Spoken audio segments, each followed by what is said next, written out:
Let's get started by taking a look at this first story. This one from NBC News. One of the most shocking stories, and I think, let me read the headline. Biden has been presented with options for massive cyber attacks against Russia. The options presented include disrupting the internet across Russia, shutting off power, and stopping trains in their tracks. They say Biden has been presented with the menu of options for the U.S. to carry out cyber attacks to disrupt Russia's ability to sustain its military operations in Ukraine. 4 people familiar with the deliberations tell NBC News. This is important because they're not talking about retaliation. This is not some story where they said we've presented potential cyber attacks against Russia in the event they attack us. No, this is we want to have the U.S. attack Russia to stop their operations in Ukraine. Now, many people believe that we should be backing up Ukraine. Many believe that we shouldn't. Regardless, this story, I believe, is a threat to Vladimir Putin. The purpose of publishing this is so that Putin knows the U.S. is prepared to do it. If the U.S. wages a cyber war against Russia, going after their internet, their trains, they are attempting to cripple their economy. Economic damage is warfare. Scary stuff, man.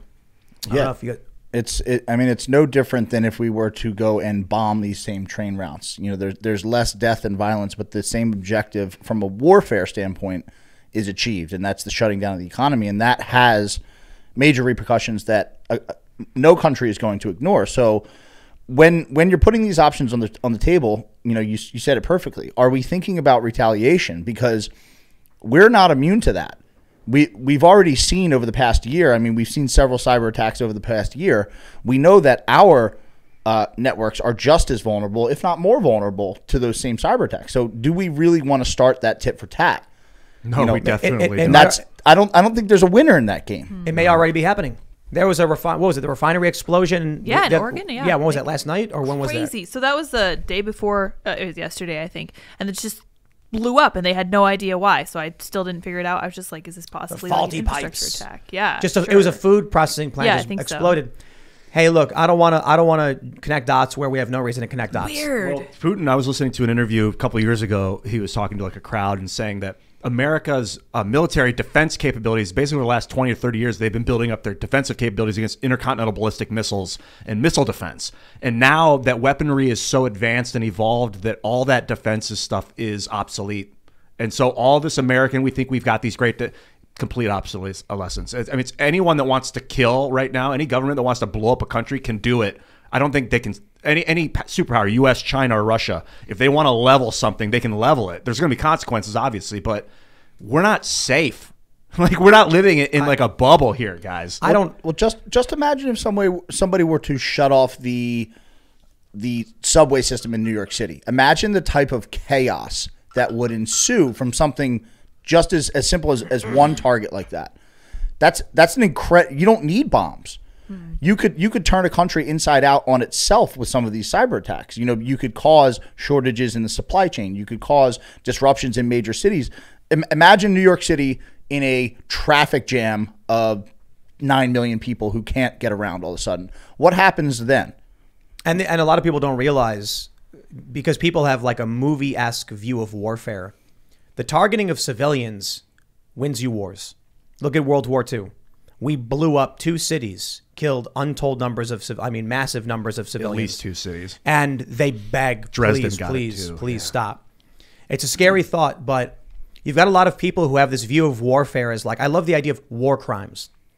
When you're dealing with the idea of war crimes, you're not really dealing with real war necessarily. What I mean by that is, when you can wag your finger and say the international court will hear what you've done, that's not war. It's like it's a lower tier of what war could be. When you're talking about actual existential war, then you're talking about people saying, I am going to scorched earth your cities. Because what you got to understand about targeting of civilians, who do you think is making the machines? Who do you think is running the economy? Who do you think is producing the food? It's not like military is hammering away and smelting. It's not like it's all military farming. It's regular people. So when you look at, say, the Civil War, Sherman's March to the Sea, that's what the North said.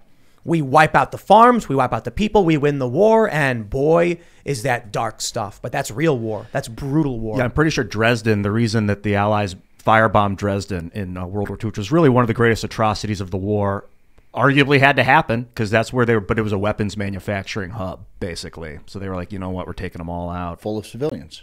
This is it. Like, if a terrorist has a building and they're firing at you and then they have a family in there with them, do you unload on the building with your M1 Abram and just level it to the ground? The answer in warfare is yes, because you're being fired at from that building. People will use human shields, man. Yeah. I was watching these videos out of Ukraine and the subway systems in Kiev where everyone was piling in trains. What people need to know is the subway systems in Kiev, I believe probably most of Ukraine, go deep underground, like legit. When I was there and I'm taking the train, the escalator's going down, seemingly endless. And it's because during the Cold War, when they're building these things, they were worried about nuclear strikes. And trains are extremely, if not the most important piece of infrastructure. Oh, yeah. Transporting people and goods. So they said if we're going to protect anything with deep underground bunkers, we got to get our train systems to move goods. You take a look, there's a story out of New York. It's fascinating. There's like a secret room in Grand Central Station that contains this old machine that used to run all of the tracks. And it was hidden behind like a secret wall or something. I don't know. You can fact check me on the story, but something like this. The reason was, if any of our adversaries, say Cold War adversaries, found it, shutting down that one machine would cripple the U.S. economy. Whoa. You got to understand, man, when the U.S. says we're going after your trains, that is level one of starting the war. We are going to shut down your ability to transport materials and maintain your economy. And the report is so... Specifically, we can shut down your efforts in Ukraine. It's a form of siege warfare, really. If you're crippling their ability to transport food to their citizens, you're putting them under siege. And I think it's extremely reckless to put that threat out in the open. Right. It seems like a flagrant wag of the finger or a middle finger into the face of somebody who is clearly already easily provoked. Yeah, doesn't it seem strange that we are having this conversation about this? Doesn't this seem like something we should keep on the down low? Am I crazy? Well, exactly. Why would you say that out in the open? Why? It's intentional that they put it out there. They're basically saying, Vladimir Putin, we intend to attack you. And they knew, having Biden say this, he'd come out it's like, no, we can't even let our president say it. We got to put it in the news. Yeah, if it's that bad. What did someone say? Joe Biden said chew grain instead of Ukraine or something like that. Yeah, someone chatted this. I don't know. I didn't see the clip, but wow, a president that can't command. There's a whole bunch of memes about what's going on, and it's like there's one. It's Braveheart, and it's like Barack Obama, and then it's Mel Gibson, no, and then Trump then it says hold. Trump four Trumps for each year, and he's like hold, and then it's Biden, no, charge. It's. Look, there's something to be said for that. There's something to be said for the fact that throughout, love him or hate him, throughout the Trump years, we didn't have these type of situations bubbling up to the surface right in front of us where people seem to be able to do whatever they want without fear of recourse. I mean, there's something to be said for that type of posturing. And I think if you want to keep the world a safe place, you have to be able to do that to a certain extent. You see what Rachel Maddow said? Oh my gosh. That the reason that Putin didn't attack Ukraine under Trump was because Trump's position was aligned with Putin's or something like that. Moscow, yeah. Yeah, with Moscow. Of course, they're still selling that Russian collusion narrative, right? Mm-hmm. To a certain degree, though, I don't think I think she's tactless, but there's one issue is the issue of NATO. I mean, we brought it up on the show. That Trump was like, why are we still in NATO? Like, what's the purpose here? And so Putin was like, okay. Like, let's see what happens. However, I do think, in my opinion, I think Trump was too erratic. I don't think that Vladimir Putin was like, finally, a president who's going to work for my favor. No, that makes no sense because he was moving on Ukraine under Obama. He wanted Crimea. The eastern regions had already declared independence. He waited until there was someone weaker in office. And I think the issue is certainly maybe, it may be that when Trump was questioning NATO and saying they should pay more, Putin was like, we'll see what happens. But that just seems like a stretch. The simpler answer is Donald Trump was called a madman by his own followers, by his own fans. They called him the madman. They called him the God Emperor. Vladimir Putin's like, got to be careful with a man like that. He's erratic. You can't predict necessarily what he's going to do. Now, it doesn't mean that Putin... Because in a sense, he's looking at a reflection of himself. Absolutely. There's a lot of aspects about Vladimir Putin that are very similar, and you can't predict what they're going to do. They're extremely hard-headed individuals. And again, it's not do you like it, do you not like it? It's what keeps the wolves at bay. How much you want to bet? You see that statement from Joe Biden about a minor incursion? Remember that? Yeah. They were like, what do you do if Russia invades? It depends on whether it's a minor incursion or not. I'll see what we'll do. And then everyone's like, he's basically saying the U.S. has a tolerance level for a Russian invasion of Ukraine. Mm-hmm. And then Biden was like, that's their line? I can push it a little bit. I can't believe. Let's pull up this map real quick from NBC News. Putin pushed it a little bit. Yeah, Putin. What did I say? Biden. Oh, yeah, pushed it. No, Biden. The only thing he pushes is his wheelchair as he's going to the sunroom to go to sleep. Oh. I want to help him. Said, Check out this map. They hit everywhere. I mean, this is crazy. Yeah.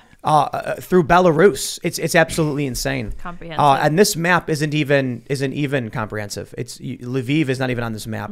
So I was talking to my friend from Kiev, and she was just telling me like all of these cities that were hit. So what it may be is that Russia's got special forces or some kind of ground troops who had already infiltrated Kiev and then staged these low-tier attacks to cause widespread chaos, confusion, and panic.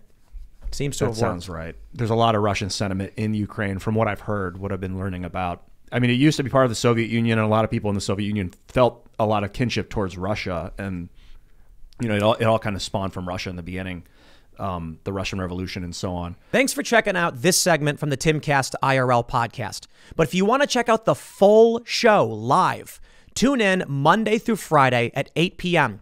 And if you want more special access content, head over to timcast.com and become a member. Your membership helps sustain this company, keep our journalists employed, makes this show happen, and you will get access to exclusive members-only segments of the Timcast IRL podcast, and there's a massive library to check out. So again, go to timcast.com or tune in Monday through Friday at 8 p.m., and we'll see you all there.